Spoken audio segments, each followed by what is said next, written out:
Raw agent कैसे बनते हैं या फिर रॉ एजेंट क्या होता है, इसकी सैलरी कितनी होती है, हम रॉ एजेंट के लिए अप्लाई कैसे कर सकते हैं, इसी के बारे में ये सारा वीडियो होने वाली है। तो चलिए जानना स्टार्ट करते हैं कि रॉ एजेंट आखिर होता क्या है। विश्व के लगभग सभी देशों ने अपने देश की सुरक्षा करने के लिए बहुत ही कड़े इंतजाम कर रखे हैं। इसके साथ ही सुरक्षा को ध्यान में रखते हुए सभी देशों की अपनी एक खुफिया एजेंसी यानी कि सीक्रेट एजेंसी होती है। उन्हीं खुफिया एजेंसी से देश से जुड़ी गुप्त जानकारियों को देश से बाहर जाने से रोका जाता है और दूसरे देशों से खुफिया जानकारी एकत्रित की जाती है। इन्हीं प्रबंधों से देश में होने वाले किसी भी तरह के हमले को समय से पहले ही रोक लिया जाता है और जिससे देश को किसी प्रकार की हानि नहीं पहुंच पाती है। इसी तरह हमारे देश यानी कि भारत की खुफिया एजेंसी का नाम है रॉ यानी कि रॉ एजेंट, जो हर समय सतर्क रहती है और देश की सुरक्षा करती है। इसलिए यदि आप भी रॉ एजेंट बनने का मन बनाए हुए हैं तो आप इस पूरे वीडियो को ध्यान से देखें। अब जान लेते हैं रॉ एजेंट का फुल फॉर्म क्या होता है। रॉ का फुल फॉर्म होता है रिसर्च एंड एनालाइज विंग होता है। इसे हिंदी में हम अनुसंधान और विश्लेषण विंग कहा जाता है। रॉ एजेंट भारत का जो राष्ट्रीय यानी भारत का राष्ट्रीय खुफिया एजेंसी अथवा एक गुप्तचर संस्था कही जाती है, जिसे भारत के पड़ोसी देशों पर निगरानी रखने के लिए और उनकी सभी खुफिया जानकारियों को जानने के लिए किया गया था, ताकि इस खुफिया एजेंसी यानी खुफिया एजेंसी से भारत देश को अन्य देशों के हमलों से बचाया जा सके। वही इस रॉ को हिंदी में हम अनुसंधान और विश्लेषण स्कंद के नाम से भी जाना जाता है और जो लोग इस एजेंसी में काम करते हैं उन लोगों को रॉ एजेंट कहा जाता है। इनका निर्माण चीन की जासूसी करने के लिए किया गया था, जो वर्ष 1968 यानी कि 1968 में हुआ था। लेकिन आज के समय में रॉ का भारतीय एकता और सुरक्षा में महत्वपूर्ण योगदान है। अब चलिए फाइनली हम बात करते हैं रॉ एजेंट कैसे बनते हैं।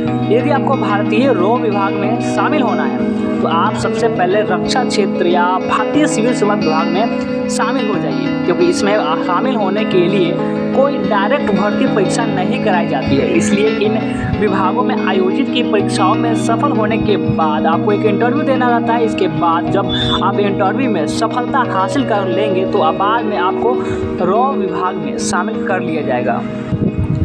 राष्ट्रीय स्तर की सेवा में गुप्त एजेंट के रूप में मुख्य रूप से रक्षा और सुरक्षा के दौरान अधिक समय के लिए आईपीएस अधिकारियों, केंद्रीय खुफिया अधिकारी, सीआईडी अधिकारियों के रूप में कार्यरत हो और रॉ विभाग में मुख्य रूप से सिविल सेवा विभाग या पुलिस विभाग में कार्यरत कर्मचारियों को उनके कार्य और बुद्धिमत्ता के आधार पर ही चयन किया जाता है। वर्तमान समय में रॉ विभाग के चयन के लिए अभ्यर्थियों के पास इस तरह का नॉलेज होना बहुत ज़रूरी है।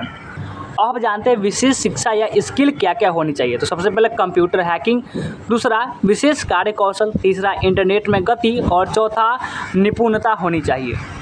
अब चलिए जानते हैं ये रॉ एजेंट के लिए आयु सीमा एज लिमिट क्या होती है। इस पद में शामिल होने के लिए अभ्यर्थी की न्यूनतम और अधिकतम सीमा की कोई जानकारी नहीं है, क्योंकि रॉ एजेंट बनने के लिए आपके पास तर्क शक्ति होना ज़रूरी है।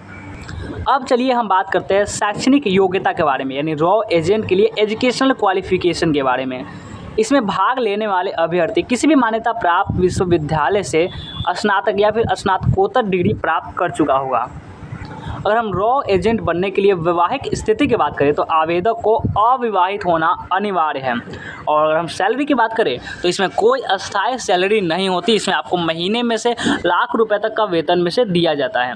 और चयन प्रक्रिया सिलेक्शन प्रोसेस के बारे में जानते हैं। अभ्यर्थी का चयन लिखित परीक्षा, साक्षात्कार, मेडिकल परीक्षण 3 प्रक्रियाओं के अंतर्गत किया जाता है। अब हम आपको रॉ एजेंट बनने के लिए कुछ महत्वपूर्ण जानकारी आपको बता देना चाहते हैं। पहला यह कि यदि आपका पहले से कोई आपराधिक रिकॉर्ड है और आप रॉ एजेंट बनने के लिए आवेदन करते हैं तो आपके आवेदन को निरस्त किया जा सकता है। और दूसरा, आवेदक को ड्रग परीक्षण का सामना करना पड़ता है और साथ ही वो किसी भी प्रकार का मादक पदार्थों का सेवन न करते हो। और भी कुछ जानकारी है। इस पद पर नौकरी करने वाले अधिकांश एजेंटों को विदेश की यात्रा करनी पड़ जाती है और रॉ में नौकरी करने के लिए आपके पास ऐसा कुछ करने का हुनर होना चाहिए जो दूसरे में जल्दी न आ पाए। अब चलिए हम आपको आवेदन की जानकारी देते हैं। अनुसंधान और विश्लेषण विंग रॉ की किसी प्रकार वेबसाइट नहीं बनाई गई है, इसलिए सरलतापूर्वक उनका एजेंट बनना मामूली काम नहीं है। हालांकि वही उप क्षेत्र अधिकारी कैबिनेट सचिवालय भारत सरकार के रूप में जारी की गई नौकरियों को RNAW के लिए भर्ती रूप में कहा गया है। अब चलिए जानते हैं रॉ में सीधा नियुक्तियाँ कैसे होती है। आप रॉ में नियुक्ति deputy field officer cabinet secretariat government of India के फॉर्म के माध्यम से प्राप्त कर सकते हैं। इसके साथ ही आप नेशनल अकेडमी ऑफ एडमिनिस्ट्रेशन से एग्ज़ाम देकर भी अनुसंधान और विश्लेषण स्कंद से शामिल होने के लिए कामयाबी हासिल कर सकते हैं। वही इसके अंतर्गत होने वाले सभी परीक्षाएं SSC द्वारा आयोजित की जाती हैं। जैसे कि आप सिविल सर्विसेज की परीक्षा के द्वारा भी रॉ एजेंट बन सकते हैं। अत्यधिक टैलेंटेड अभ्यर्थियों को चयनित करने के लिए रिसर्च एंड एनालिसिस ने एक नया प्रोग्राम बनाया। वही जो अभ्यर्थी Lal Bahadur Shastri national academy of administration से सिविल सर्विसेज की पढ़ाई करने में लगे हुए उन अभ्यर्थियों का भी रॉ में चयन कर लिया जाता है। इसके बाद जब उनका पाठ्यक्रम का समापन हो जाता है तो फिर भी रॉ की टीम कैंपस रिक्वायरमेंट के लिए संस्था में बुलाई जाती है, जिसके बाद पहले तो उस टीम का साइकोलॉजिकल टेस्ट किया जाता है और फिर बाद में कैंडिडेट्स को ट्रेनिंग के लिए नियुक्त किया गया है। इसके लिए ट्रेनिंग केवल 1 साल तक कराई जाती है। इसके ट्रेनिंग में सफल हुए अभ्यर्थियों को ही रॉ में शामिल कर लिया जाता है। अब हम चलिए जानते हैं डिफेंस के माध्यम से दाखिला रॉ एजेंट में। कुछ अभ्यर्थी ऐसे होते हैं जो सिविल सर्विसेज की परीक्षाओं में सफलता हासिल नहीं कर पाते, तो वो अभ्यर्थी डिफेंस सर्विसेज के माध्यम से रॉ में आसानी से प्रवेश लेने में कामयाब हो सकते हैं। तो कैसा लगा जानकारी रॉ के बारे में, रॉ एजेंट क्या होता है, रॉ एजेंट कैसे बन सकते हैं, तो आप हमें कमेंट करके जरूर बताएं। वीडियो को लाइक नहीं किए तो लाइक करेंगे और इस चैनल को सब्सक्राइब जरूर से कर लेंगे प्लीज़।